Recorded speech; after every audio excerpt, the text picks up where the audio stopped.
How it's like you actually know about Benson? She probably knows a little bit more about Benson's than I do. So it used to be a zoo. We know that. I went there as a kid a little bit, so I The- have memories from when I was little. So there was an elephant on roller skates. I remember that.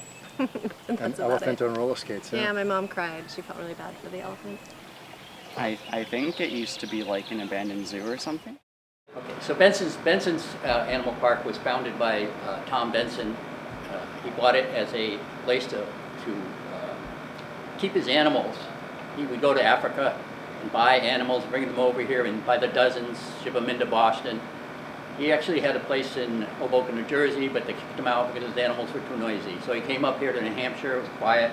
He bought what was, I believe, a fruit farm at one point. He bought all this land, about 200 acres, and he used it to keep all his animals. He would sell them later on, once he got them into the States, after being in quarantine, he would sell them to circuses and zoos all over the country. After a while, he found that the townspeople wanted to see the animals, so he started charging an admission. And before, it was a big attraction. There weren't that many things. This is in the 20s, 30s. People didn't have places to go. It was a big attraction. People would come from all over. There was a huge parking lot, 5,000 cars. It would be filled most of the time out here. Over time, it became more of an amusement park. He had German beer garden. He had all kinds of attractions, animals dressed up and clowns, and it was sort of a cross between an amusement park and a zoo. He died. He closed the park in 1942 for the war. He was planning on reopening in 46, but he died in 43. So some businessmen from Boston, the key owner was Walter Brown, who owns the Boston Celtics. They actually called it Boston Garden Inc. That was the name of their corporation. They bought the park, 5 businessmen, and they kept it until 1979. By that time, they bought it in 46 or so. By that time, there was only one of those businessmen left, and he had no interest in the park. The park was really going downhill. It was nearly falling apart.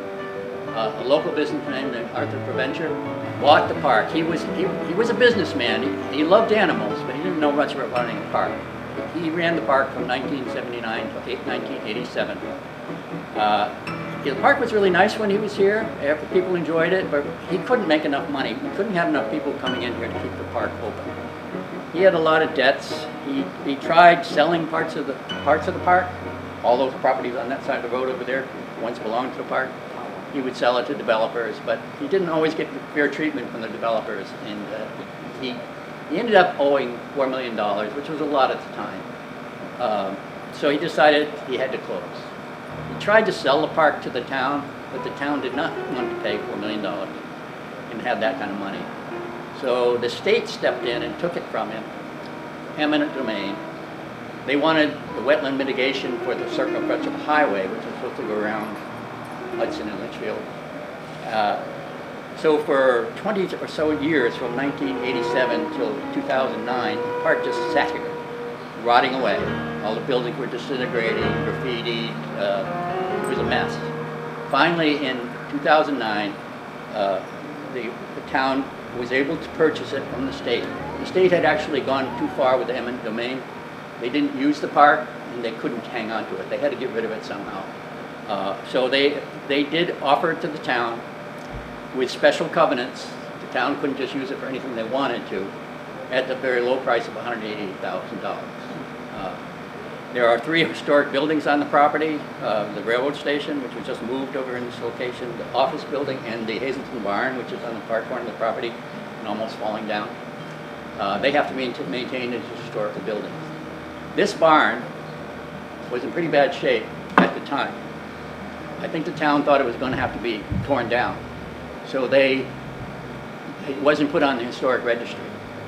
Our group, Friends of Benson Park, a group of about 10 of us, decided to enter in a deal with the town where we would lease the building from them. We would renovate it at our expense, cost the town nothing, and that's what we ended up doing. So our goal is to renovate the barn into something that could be a museum. A person died and left us in their will enough money to purchase all the memorabilia that Arthur Preventure, the last owner, had. and we have that in storage in Nashua. It has to be in temperature controlled environment. We renovated the store and the little visitor center on this side, so this is phase A. We're just about done with this. We're going to start tackling the back part of the barn, which is the larger portion, into a museum starting next year. It's going to cost us a lot of money, upwards of $1 million, $500,000, $1 million. It's going to cost a lot of money to renovate that barn. It's a lot of work, but we're going to start tackling it. All the money comes from donations to our little store here. It's pretty much the engine that drives the renovation. We're doing pretty good. We hope to, the town finally stepped in, and in our lease we were promised utilities for the barn. We really don't have any right now. There's no running water, no sewage, there's very minimal electricity, no gas, so we can't heat the place. But the town has voted last year to provide us the utilities sometime this year.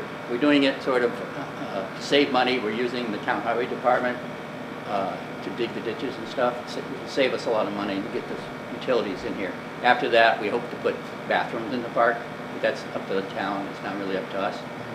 We're just trying to get our barn going. So that's about the whole story.